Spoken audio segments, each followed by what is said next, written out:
Le top 10 des villes où investir en France. Hello à toi et bienvenue dans cette vidéo, ici Julien Malingo, je suis ravi de te retrouver comme d'habitude et on va parler des 10 villes les plus intéressantes où faire des investissements immobiliers à haute rentabilité en 2024. On va rentrer dans les détails mais on va y aller de manière macro. Premièrement, il faut que tu saches que selon moi, investir dans des grandes villes n'est pas une bonne idée. Pourquoi? Parce que ça va te générer des investissements à 4-5% de rentabilité, c'est-à-dire que tu vas devoir faire un effort d'épargne dans le projet tous les mois, rajouter de l'argent de ta poche et en plus avoir énormément de contraintes administratives, notamment si tu vises à faire de la colocation, de la location courte durée. Et même la location longue durée vient à être encadrée. Voilà, d'accord? Donc, c'est pas la meilleure des idées de par les prix et de par les contraintes d'aller investir dans des grandes villes type Toulouse, Marseille, Paris, Bordeaux, Lyon. À l'inverse, on peut se dire, je vais aller du coup dans des villes à la campagne, là où c'est beaucoup moins cher. À mon sens, c'est pas non plus la meilleure des idées. Pourquoi? Parce que on va se retrouver dans des villes où la location meublée, donc location qu'on vise pour pouvoir faire de la courte durée, de la colocation, mettre des boosters, avoir du cash flow, ne va pas être privilégiée. D'accord? Parce que très souvent, c'est des personnes âgées, voire des ménages, des familles qui vont vouloir s'installer, donc qui vont avoir leurs meubles, ils vont y rester longtemps. C'est pas exactement le type de profil qu'on va viser systématiquement. Alors oui, il peut y avoir des exceptions, mais moi, je cherche du 20-80, d'accord? C'est-à-dire que ce qui va être bon dans 20% des cas pour me donner 80% du résultat. En plus de ça, souvent, on est dans des villes où il n'y a pas de tension locative ou peu de tension locative. Alors oui, si vous avez le meilleur appartement de la ville qui est fraîchement rénové, vous allez potentiellement le louer. Mais il n'y aura pas énormément de monde qui vont taper à votre porte. Si quelqu'un part en novembre, ça va être complexe et les loyers vont pas forcément prendre beaucoup de valeur. Quand il y a de la tension locative, on peut se permettre d'appliquer certains prix, surtout si vous avez des appartements différenciants.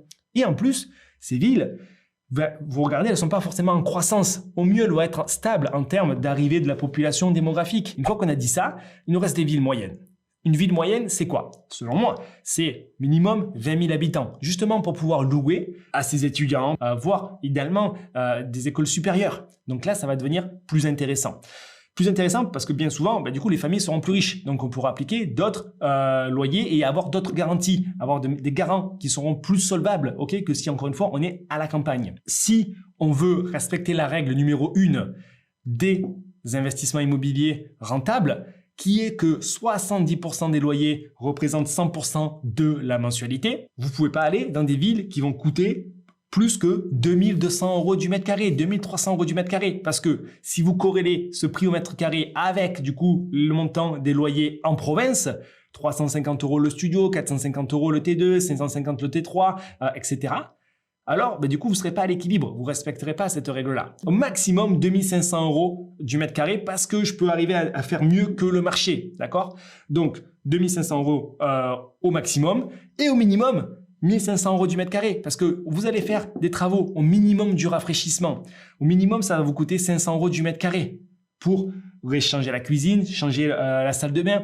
Si vous faites de la rénovation, ça va vous coûter encore plus cher, de la création encore plus cher. Si vous allez dans une ville qui coûte moins que 1500 € du mètre carré et que ça vous coûte, dans le meilleur des cas, 500 € du mètre carré, ça veut dire qu'il faut que vous achetiez à moins de 1000 € du mètre carré. Ça nous laisse une liste de villes très complexe, très longue. J'ai dit 10 dans le titre et je vais vous les donner. Mais en réalité, il y en a plus de 150. Manosque, Vichy, je dis dans le désordre tel que je les ai notés là en préparant cette vidéo. Il y en a partout en France, tout autour des grandes villes. Ok, souvent, c'est des sous-préfectures. Béziers, Narbonne, Millau, Rodez, Caen, Auxerre, Rochefort, Angoulême. On a Valence, Brest, Saint-Brieuc. Ok, donc partout en Bretagne, au nord, au sud, à l'ouest, partout en France, à 2 heures grand maximum des grandes métropoles, on va trouver ce type de villes-là. Chartres, Angers, Alès, Fougères sont des villes où nos clients ont déjà investi, respectent la règle de l'autofinancement et font au minimum 500 € de cash flow avec du coup de la longue durée. Ils vont chercher 1000 € de cash flow en moyenne et la courte durée. Certains font 2000 € de cash flow parce qu'ils mettent plusieurs appartements en courte durée et même avec des colocations. Donc partout en France, ça marche. N'allez pas dans des villes pas trop chères. N'allez pas dans des villes trop chères parce que il va y avoir d'autres contraintes, d'autres problèmes. Visez ces critères-là partout en France. Vous trouvez la ville la plus proche de chez vous qui va respecter ces critères et vous êtes sur la bonne voie pour faire de bons investissements immobiliers. Et si ensuite vous voulez savoir quel type de bien trouver, téléchargez les PDF en description de cette vidéo pour vous faire avancer rapidement sur les chemins de la liberté et de l'indépendance financière. C'était Julien. Je vous retrouve prochainement dans une autre vidéo avec grand plaisir. Ciao, ciao!